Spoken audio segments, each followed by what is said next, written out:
So to wrap up this sort of 3 setup scenario, I've moved the camera to the other side of the dining room table because I love that diffused long door there.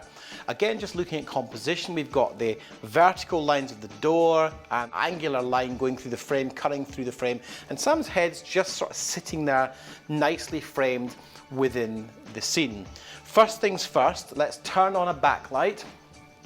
And I always like to start with the backlight because it allows me to just separate the subject from the background. Now all I've done here, Fred, is move the light that was on Sam in the stairway shot and just twist it round a little bit, and I'll turn that up just a fraction. So what we've now got is a nicely composed frame with a nice amount of backlight just separating her hair and shoulder from the darkness of the background.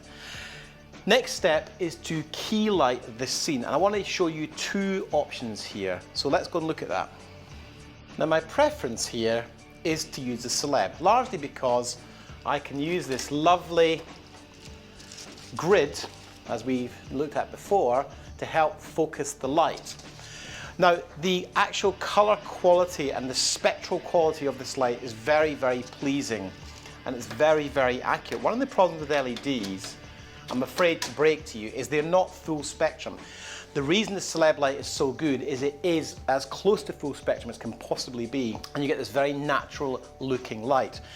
Let me just show you an alternative, because I appreciate that you may not be in a position to invest in a celeb light, although I think it's a very good investment. I've got here a 1x1 panel from a company called Limelight. It's a mid-priced panel, and I think you're getting a lot of good value from this panel. It's metal design, and I think as a starting point it can be a good option. So by turning this light on, this is a bi-color light. I first of all have to just go into the menu and just dial down the daylight to make it a completely tungsten fixture. Now with these barn doors, they don't do quite as efficient a job as the the egg crate grid here. But let's just look at the difference in quality of light. It does, right away to the eye, look a little bit more green, in fact quite a lot more green than the celeb. And I've diffused this. Let me move this around so we can try and match it a bit better, because I want to be just realistic about lower cost LED fixtures. When needs must, they do a good job. But the first thing that you notice is just how green Sam's skin tone is looking. And this isn't just this particular brand of LED. All LED panels, 1x1 panels, have this green spike. And so the problem is, it just looks a little bit unhealthy. So my preference is always to just not use these at all, if I can, and stick with my celeb. Or alternatively, you could use the softbox. Now, what we've got here is a slightly more contrasty light. Sam, can you just look over here for me, please, towards the light? Yeah, there we go.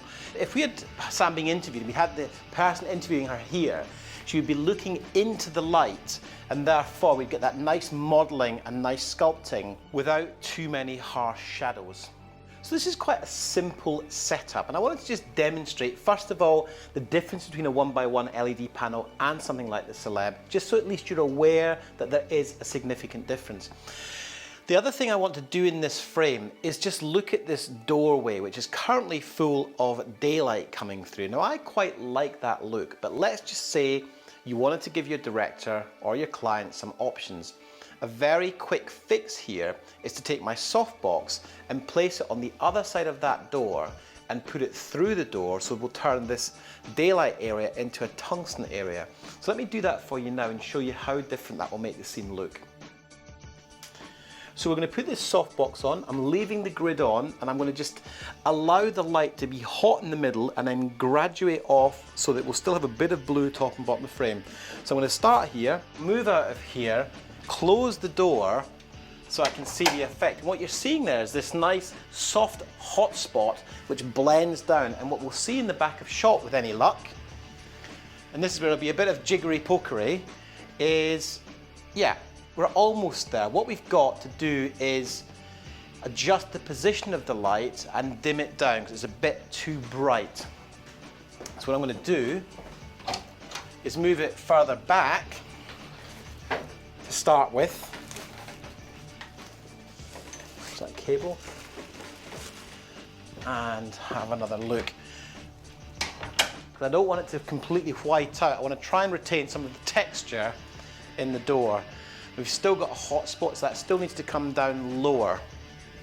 And this is just trial and error. You need to just go back and forward. And if you're lucky enough to have an assistant, then you can drop that down. That should hopefully work. Come back out of here. So this door is acting as a natural diffusion because the glass is already diffused. Right, nearly. It's just peaking a little bit still. So I think I can just afford to dim that light down. The position is good. Let's just dim it down to half power and see how that looks.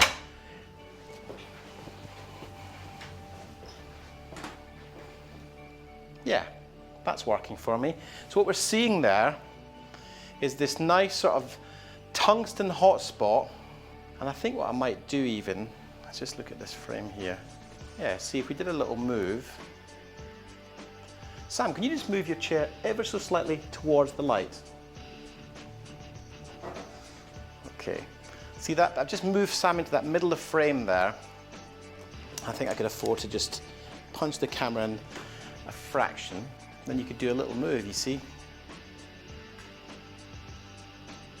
What I'm doing is I'm trying to take the shape of her head and emulate it with a bit of tungsten light. So you just have this hint of something in the background where you've got a white light blending into blue. And I think the only thing I'd probably do here, excuse me for this, is just turn the celeb light down just a fraction so I don't get that hot spot on her forehead. Yeah, I think this is quite a nice look. What this would do would give my colorist, or if I was grading this, an opportunity to just create another final vignette around the frame and darken it down a little bit more. But it's just another option on this setup. And you know, yeah, I quite like that. I've used it before in sort of entertainment shows when you're doing lots of interviews with celebrities. It's just a nice way to use one location 3 different ways. So hopefully that's been of some use to you. As I say, this scene, again using the celeb, you do need that extra output at times, and that's why I like that light particularly. But again, dado light in the background, and they're using the softbox just in that room to diffuse that light and give us a little bit of color definition, separation between the blue and the white light. And I think that's very flattering. And again, Sam, if you just look towards the light and look as if someone was sitting here. So what you do is you've got the hand in position there. She's looking into the light. Nice bit of modeling. Separation is good. And yeah, I'd be pretty happy with that.